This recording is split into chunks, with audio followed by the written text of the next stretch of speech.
Hello, everyone, and welcome to another episode of We Should Have Recorded That with Phil and Adam. Hey, Adam, how are you doing? I'm doing well. Phil, how are you? I'm doing good. We're recording on a Friday, and so it's the end of the week. It is. You just got home from work. Yes, I did just get home from work. Yes. So, yeah, I actually worked from home today, as I frequently do on Fridays, but I'm going to work after we record this. Right. Spring retreat time with the choir. Which is fun. So we're like doing the reverse. You're going to work in the evening. Yeah. So, yeah. So, as we do, as is our procedure, listeners, please like and subscribe and share. If you're enjoying the conversations that we're having, we would love to hear from you. Thank you again to Michelle for your comment. I hope you found our words and our suggestions helpful, and maybe one day we'll get you back on here to talk about that. Do you have any comments this week? I do not. I did have one kind of comment. I saw my sister, who actually kind of gave me some help on that episode. She gave us some claps and and she shared last week's episode. So thank you. Astony is my sister's name. So thank you for sharing and for commenting on the video on YouTube. Thank you. Awesome. Thank you. Yeah. So this week we plan to be very brief this week because, as Adam says, he has a retreat to get to after this, and I also have some other things to do. Dear audience, we don't want you to think that you are second priority. No, not at all. When it comes to our day jobs for which we are actually remunerated, right? We feel an obligation to fulfill our duties that we're being paid for before we fulfill our duties to you. But we take our duties to you, dear audience, no less sacredly. Of course. I mean, if we would have recorded this at our normal time, at our normal day, you know what? Maybe we could be more relaxed. But since we didn't, we're on a time. This, 12 hours before it drops. Yes. So what we wanted to do, we last week we had the conversation with Asia, and we started talking kind of in depth about being your authentic self authenticity, and we just wanted to continue that conversation. And so I guess I'll start, and then we'll just see where it goes. In the next 30 minutes. One of the things that I thought about, and we kind of revisiting politics just a little bit. I remember us talking, and I said to you, Adam, if there's one thing I believe I see in Donald Trump is that I believe he's being authentic, or he's being himself. I don't know if I would call that authentic. I don't know if I would call that healthy authenticity, but I think he is driven by, his desires, in the purest sense. Yeah. What do you think about that? Well, I don't want to get bogged down too much in the politics. That's not. I mean, yes, I think part of Donald Trump's appeal is this sense that he is authentic. That, and I mean, that makes sense to me. Like anyone who behaves so, what's the word I'm looking for, Phil?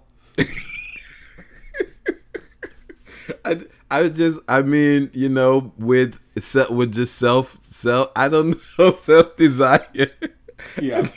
Anyone who behaves in such a manner cannot possibly be putting up a facade, right? Mm-hmm. Like, that has to just be who he is, rather than Mm-hmm. some, manicured version of himself appropriate for the national stage. So I think that was part of his appeal.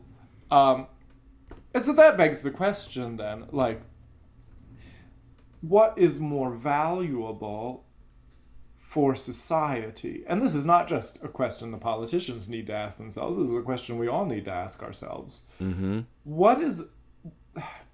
How can we best contribute to society? A, being our authentic self, even if that is a bad person. Okay. Or B, putting on an act when we're outside of the house to cover up what a bad person we are. I don't know the answer to that question. Other than the answer to that question is to become a truly and internally better person through Jesus Christ. Yes. So, well, I mean, again, we don't want to get bogged down into the politics because we've done that for 4 episodes or whatever. We had that moment, but for me, what it made me think about was how I change myself, alter, adapt, as we talked about last week, I adapt myself to fit into society, and the ways in which culture, maybe even family, have said to me, you need to do X, Y, and Z to fit in, versus, okay, these are things I value. These are ways of being that I think are important, and so I do them. Oh, I need to silence my phone. Hold on one second. We're trying something different. Didn't think about every detail. You get in a view of Phil, make sure that this view of you is the thumbnail on our video for this week. Me reaching up for my camera. Yeah, I mean, Phil, have you ever... We talked last week with Asia about how the definition of code switching, and how some people, regardless of race, do feel the need to code switch in different environments, or as I put it, I feel the need to interface differently. Do you ever feel compelled to interface with any group of people differently, in such a way that it becomes inauthentic? Well, I think yes. I like when I meet people for the first time, you definitely are probably not seeing all of who I am, because one, I'm more of I think I'm more of an introverted person. I feel like that's like, even though people who know me will probably say no, you're not, but I think if you don't know me, Miss Matthews said this, right, that this is the most she's heard me talk, but it's but I kind of am like a very and maybe that is some of the self-consciousness that we've talked about before, that and so like that's what that's part of the stuff that I'm trying to, the fears that I'm working through, like of just being myself in a room. I don't know, did I answer your question? Yes. Okay. I'm curious if you... So, I mean, yes, it's true that, you're not going to reveal all of, the innermost secrets of your heart upon first meeting someone. But does that make it inauthentic? Or does that just mean you're, like, socially adept? I guess if you're being... I think I think it's more so a part of consciousness. Like if you're consciously, observing the room, and kind of like you're saying, I think that's not being inauthentic, because you're making a choice. But if you're not even conscious, if you're not conscious about it, then I think I don't even know. Maybe that's not even really inauthenticity, but you just haven't really just thought about the fact that you don't have to be afraid in this room, or you find that safe place, or those people that you feel comfortable around. Yes. What do you think? Well, I want to piggyback also on what you said about how people may not know that you are an introvert based on how you interact with them. I, too, as you know, am an introvert. I need my downtime, my alone time to recharge. But I think, I enjoy people a lot, and Right. I think I interact with people in a manner somewhat indistinguishable from that of an extrovert. But I don't feel inauthentic when I'm Right. doing that. I just feel like this is society's expectation, is that I be friendly. And that expectation has served me very well. I have Right. made friends by being friendly.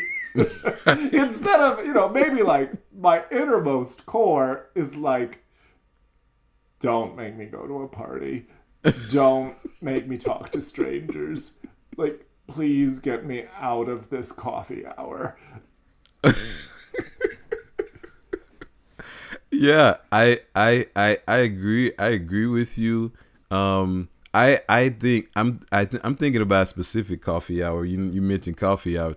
I think I tend, where we both attended church, I tend to gravitate to the people that I've already established, some relationships with. Oh, yeah. I mean, who doesn't? Those extroverts who can just like work a room. I don't. I mean, one, I am in awe of them because I could never do that. Two, I like question their sanity because like when I observe them doing it, I'm just like, that frightens me. Yeah, yeah. I mean, I think we're asking good questions though. Like the back to the article, where we were kind of like the article about developing your authentic self. Asking the question, are there some is there some incompatible behavior between me being my authentic self versus adapting or showing a side of yourself for a given situation? Yes. I remember, Phil, right before I moved to Mississippi in 2015, I was just finishing up my PhD, and that season of my life was really socially rewarding. I had a great group of friends. It's an amazing thing to be surrounded by people who are doing exactly what you are at a high level. So anyway, that was a really wonderful period of my life, but I was moving to rural Mississippi, and having lived in rural New York prior to my doctorate, I knew I had a sense of what I was going to. It felt like I was going back to that, and so I wanted to prepare myself for, I wanted to make myself as I wanted to avoid as here's how I'm going to put it. I wanted to avoid as much loneliness as possible. And so I got a book. It was actually an audiobook. Listened to it in the car, called The Art of Mingling. Okay. And all I took away from that book was that the art of mingling is to lie your pants off. Wow. There's just so many recommendations were like to lie, to come up with a story about your life that wasn't actually true but would be interesting at a party. And that is inauthentic. Yes. And I decided after reading that book or listening to that audiobook I decided, like, I would rather be lonely than a liar. Well, yes, right. If society's expectations are that I just lie at a party constantly in order to, like, endear people to myself, not gonna happen. Yeah. But I, with a few years distance on that, like, I just think that's not true. Like, you can be very socially successful, if there is such a thing, and be your authentic self. Yeah, I think so, and I think coming like I felt more of that kind of worry when coming from Mississippi to Rochester, because in Mississippi I had Asia was in Jackson, and so actually, several times I would either stop and say hello or maybe stay longer. And I could go home. It was a 7-hour drive, I think, to Mobile. Coming to Rochester, New York you could possibly do it in 24 hours, but that was a 2-day drive. Right. Yes, It was a 2-day drive. Yeah. Are there any other settings, Phil, where you feel compelled to be inauthentic? Well, the biggest one is the one that I do as a career, as a teacher, being a music teacher. I think there's a risk to be inauthentic, because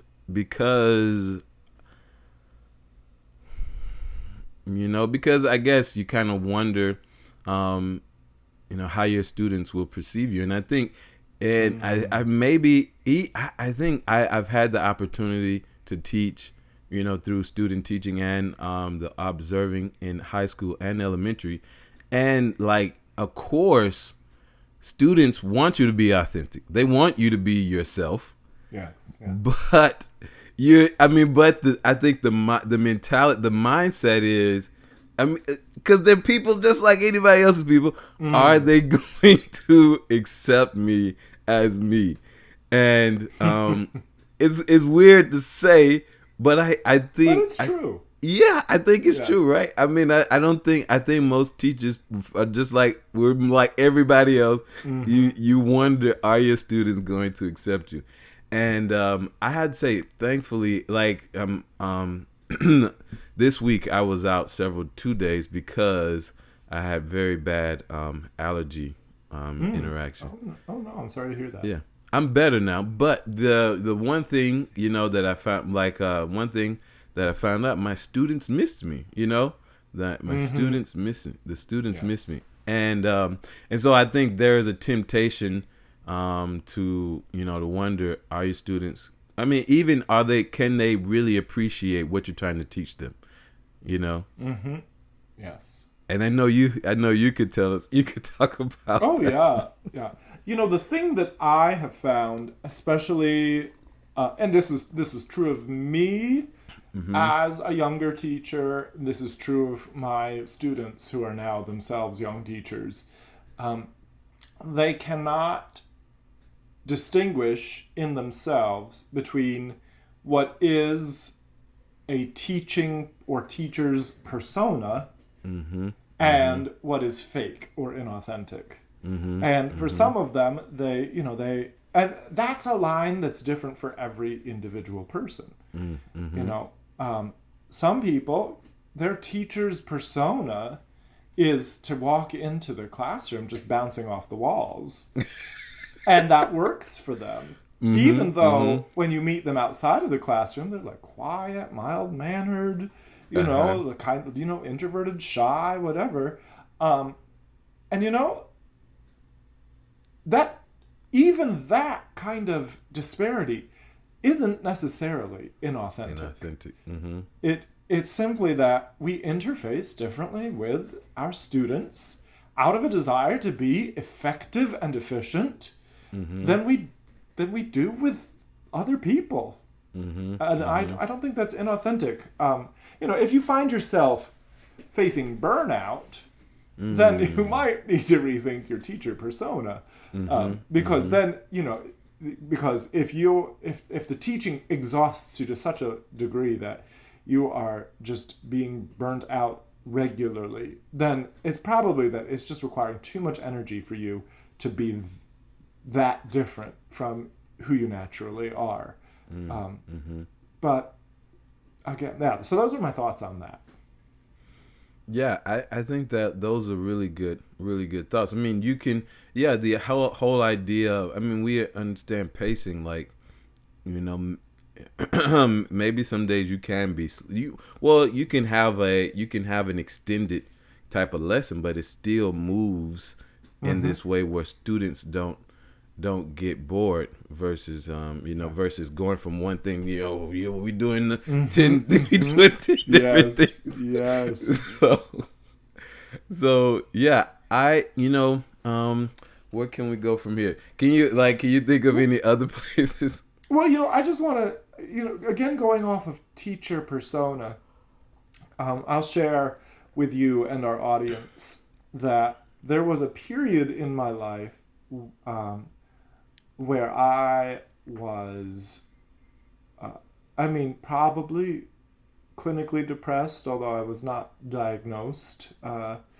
And it was an incredibly, incredibly difficult period of my life personally.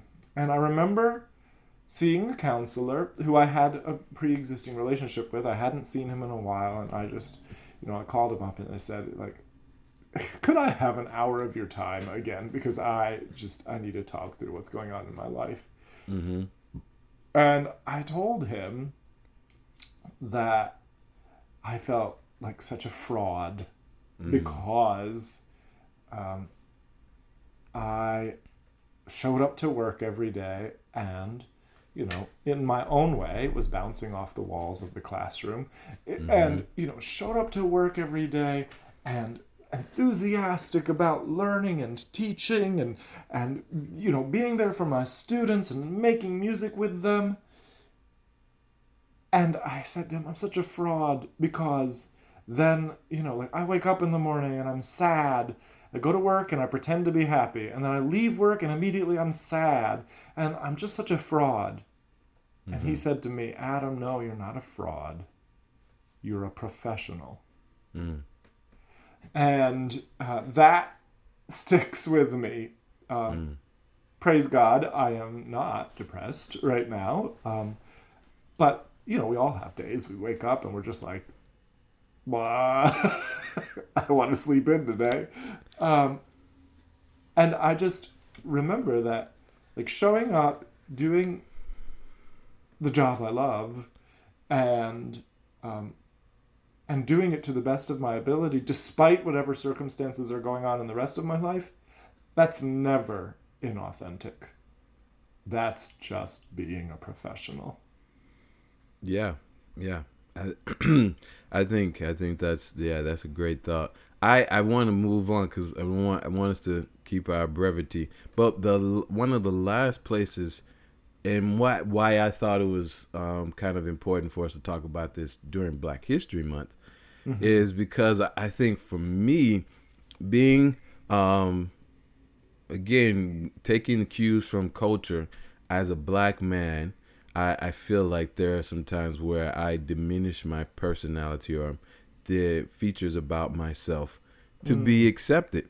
As a singer, with using my voice. I have a big voice. I come from a family of people with big voices. And I'll tell this really quick. My granddad, on my mom's side, he has one of the most distinguishable laughs in the world. And we would ride on the church bus. We would be in the back and we could hear my granddad in the front laughing. And so I get all this loudness and who I am. It came honestly, as they say, and but sometimes I've had to, like I said again, even now, just battling with myself about just being myself, versus what would be acceptable. And growing up, even in the church, I mean, maybe our sister we could talk about this. Being to, and Asia even talked about this, like being told by other black people, you don't want to be like so and so out there. You don't want to be like those black people. We talked about the politics of respectability, and so like I said, that has probably been the biggest thing to try to overcome. One, understanding. So again, like being socially conscious, like being, having emotional IQ. Yeah, I can't. Sometimes I can be loud, and maybe I need to, bring my voice down. Every time I feel like I do want to laugh, maybe I don't. But I think there's a difference between doing it because you're caring about, those around you versus doing it because you're afraid right of those around you. So thank you for sharing that. Yeah.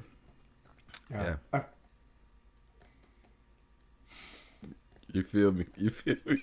I feel you. Yes. Okay. I mean, do we anything else you think of that we may want to mention about authenticity or reflect on? I guess just one final thought, and it has to do with how compartmentalization is a skill that serves us all very well. Like we as believers, we should strive for integration, right? We want to be the same person on Sunday mornings that we are throughout the work week, that we are in our alone time, that we are when we're with friends. We don't, like we want to pursue sanctification to the point where we are who we are, and any ways that we choose to interface with people are not inauthentic. We're never required to be inauthentic. I always think of a very simple example of this is people who in their personal life just, curse like a sailor, and then they have to show up to work and not curse. And I'm just, I am not someone who uses a great deal of profanity, even, when I could, even when I'm in settings where I could. And I'm so glad of that, because I couldn't imagine like flipping that switch. Like that's extra brain power, and my brain power is so limited already that I couldn't devote extra brain power to like turning off my sailor's mouth when I'm at work. So yeah, I think as believers, who are called to tame our tongues, we want that to be an integrated part of our life, right? Our speech is salt and light, no matter what context we're in. We want to seek integration. On the other hand, at the same time, compartmentalization is a really important skill.